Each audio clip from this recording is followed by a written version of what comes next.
Mais je m'attendais pas à voir l'équipe que j'ai vue là. Mais avec si André Gomes sur un côté, avec Ronaldo dans une position de faux neuf. Mais bon, on en revient à une position... Enfin, très franchement, est-ce que Cristiano Ronaldo a déjà été fort dans cette position-là ? Alors, non seulement, c'est pas tant une question, est-ce qu'il a été fort ? Sachant que c'est un joueur hors norme.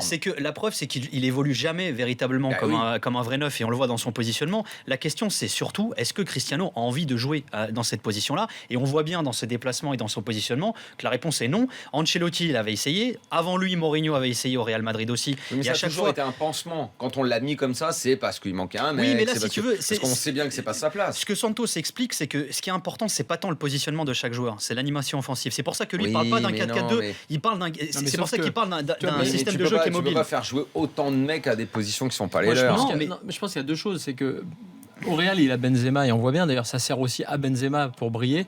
Il a Benzema en neuf et là il est très bon effectivement. Moi je pense quand même que le positionnement a son importance.